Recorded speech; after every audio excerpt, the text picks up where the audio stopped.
Origin of prose fiction. So prose fiction as a literary genre is traced to the ancient world of the Mediterranean basin, and the period is roughly what, 800 BC to 400 AD.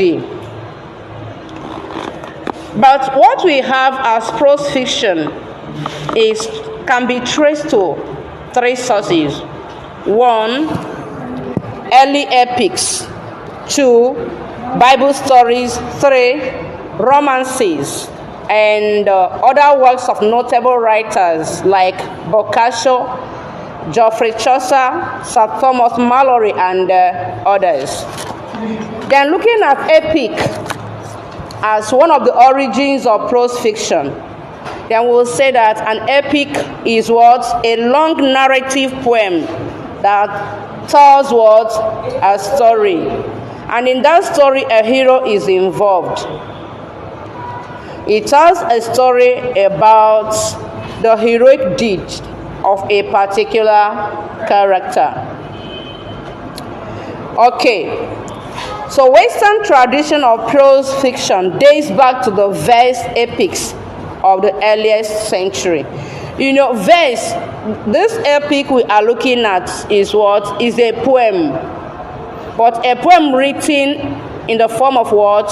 Storytelling. Is a poem. Early epics. This has to do with classical time. Before what? Modern time. Before Western education took effect in earnest. Most of the writers of those early epics were not formally educated. Some of them were philosophers, and so on. Okay, then we'll say that these verse epics, examples of these verse epics are Sumerian epic of what? Gilgamesh. Indian epics like Ramayana, and Mahabharata. Then we have other epics such as what? Notable Anglo-Saxon epic called what? Beowulf.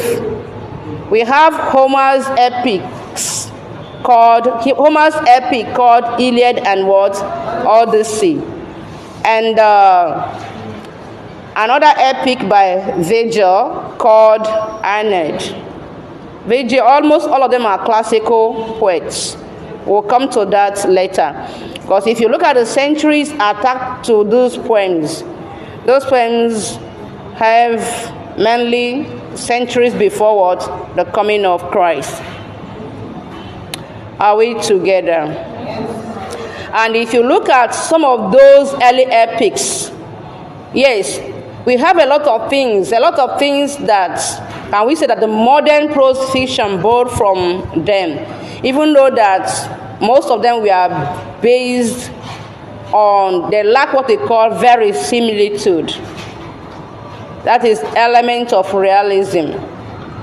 Because most of those writers wrote those epics based on maybe some traditional or superstitious stories during their own time. Unlike Paradise, Paradise Lost is a modern epic. But still, Paradise Lost borrowed from classical writers. But at least there is an element of realism there because it has to do with a biblical story of Adam and what? Eve. Okay. So then we conclude by saying, in whatever form an epic is presented, it tells imaginative or historical stories that are artistically constructed in what? In sequential order, with a beginning, a middle, and an end, just like modern prose fiction. However, many of them lack the causality and verisimilitude that are vital characteristics of what? Prose fiction as a literary genre. What I just want you to know here is this, that epics we are talking about here are early epics. Epics, most of them were written before the coming of Christ. But one thing is unique with all those epics. They are narrative in nature. They talk about the heroic deeds of the characters there. One single hero. You don't have to. Do you have two heroes in a particular work? No. Okay.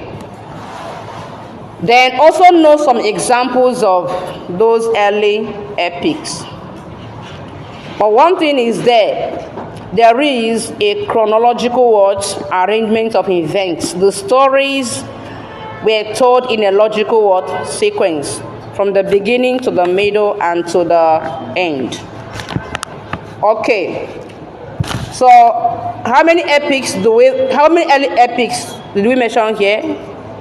5. Almost 5. Scholars believe that those epics plus other ones, but these are notable ones, that people believe that modern prose fiction has many features that are there.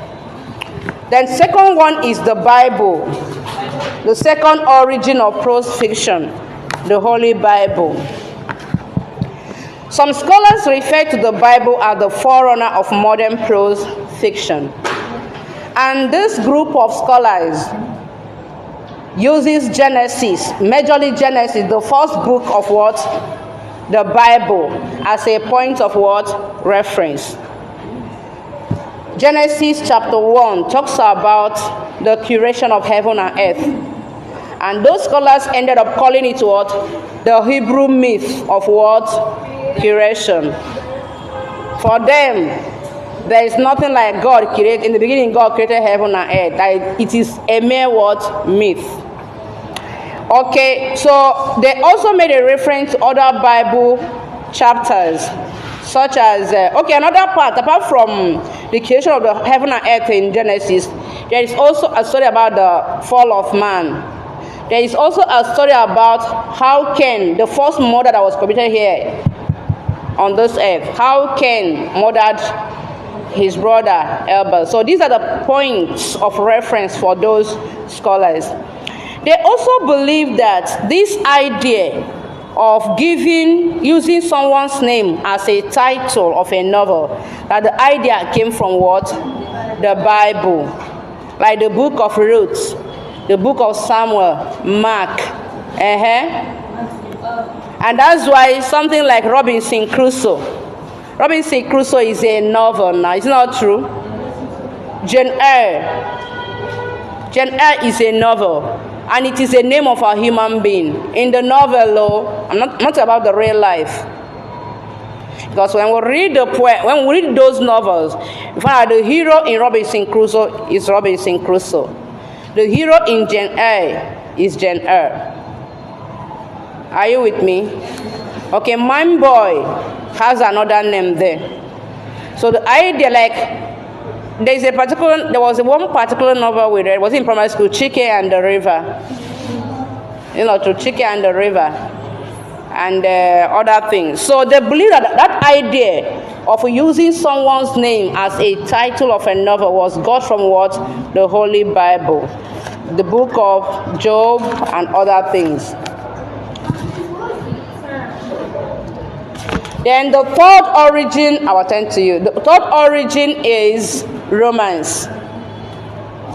And we said the Roman or romance as a fiction dates back to when? To some historical publications of the 11th and 12th century southern France. That is according to Wikipedia. The central subject matter was initially derived from Roman and Greek historians, and was later adapted by the Dutch and Germans in the late 12th and 13th century.